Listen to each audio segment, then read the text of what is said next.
Dans cette vidéo, je vais te présenter tous les bonnets que j'ai réalisés grâce à ma méthode spéciale pour réaliser des bonnets sur mesure pour n'importe quelle taille, avec n'importe quel fil, sans avoir de calcul à faire, sans avoir d'échantillons à faire, avec toute une palette, toute une gamme de créations possibles.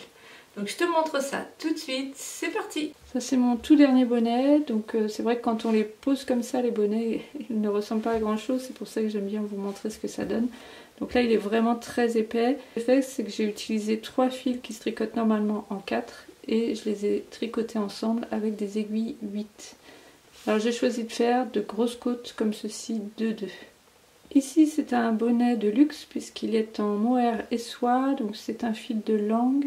Je n'ai plus le nom en tête, mais voilà, il est très doux. Par contre, il n'était pas très facile à tricoter. C'était un bonnet que j'ai tricoté avec des aiguilles 3, donc il est plutôt fin. Et donc il est plutôt adapté à la mi-saison qu'au grand froid, mais il est très doux et j'aime beaucoup ses couleurs. Alors ici, c'est un bonnet tout en pointerie.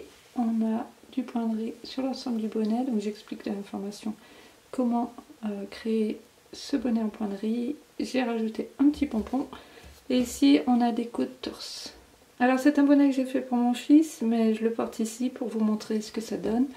Alors, on a à peu près le même tour de tête ici, mais un peu juste pour moi. Ici c'est de nouveau la laine Air de Drops. C'est un bonnet tout en jersey, tout simple, avec une finition en côte de 2.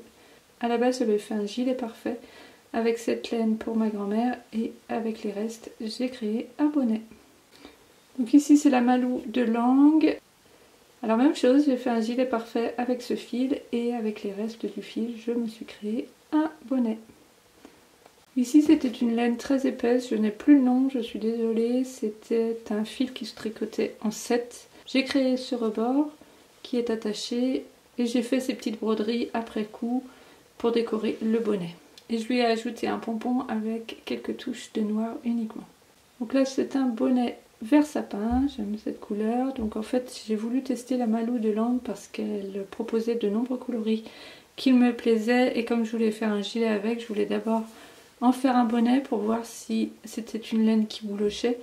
Donc là vous voyez, ça fait bien 2 ans je pense que j'ai tricoté ce bonnet, il n'a pas du tout bougé. Et effectivement le gilet ne bouloche quasiment pas non plus. Donc c'est intéressant de tester les fils comme ça sur de petits projets. Ça c'est un bonnet en laine Julia de Ziman, il est bien épais puisqu'il se tricote avec des aiguilles 6 et là j'ai choisi de le faire en point mousse, en circulaire. Il a un petit côté béret du coup. Ça c'est un bonnet avec un fil fantaisie, vous avez en fait ici une couture, tous les autres bonnets sont tricotés en circulaire, mais pour celui-ci il est tricoté à plat. Effectivement dans la formation je vous montre comment faire avec des aiguilles droites et avec des aiguilles circulaires. Donc c'est la classe tricot idéale si on veut se lancer dans les aiguilles circulaires progressivement. Dans la classe mes bonnets parfaits, je vous explique aussi comment réaliser des petites oreilles pour ajouter sur les bonnets. Donc ici ce sont des oreilles pointues. Donc ce sont ici des oreilles de renard, mais ça peut être des oreilles de chat, de loup, etc. Ou bien vous aurez aussi le choix avec des oreilles arrondies qui peuvent faire oreilles de souris, d'ours, au choix. Donc ça c'est un bonnet pour mon fils, mais je le porte pour vous montrer ce que ça donne. Et donc ici c'est le bonnet loup de mon fils, je lui en avais réalisé un avec une laine super douce. Malheureusement il l'a perdu, donc ensuite il a craqué sur cette pelote. Et donc je lui ai réalisé un nouveau bonnet loup. Ici c'est un ensemble en coton, donc là aussi plutôt pour la mi-saison. Donc on a le petit bonnet qui est réalisé en point de blé avec des côtes une assez longues. Et on a le col assorti ici qui est plutôt léger puisque c'est du coton. Donc dans la formation je vous présente aussi comment faire des cols assortis au bonnet. Pour les cols ensuite vous choisirez un point original qui vous plaît ou que vous avez envie de tester. Et vous pouvez obtenir un très beau résultat comme ce joli col que j'ai réalisé avec un motif graphique.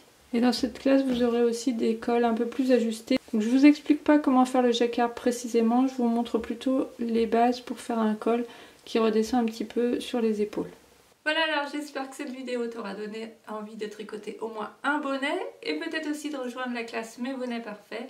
Donc surtout n'hésite pas, le lien est dans la description, ça te permettra de tricoter des bonnets sur mesure, sans calcul, sans échantillon, très facilement.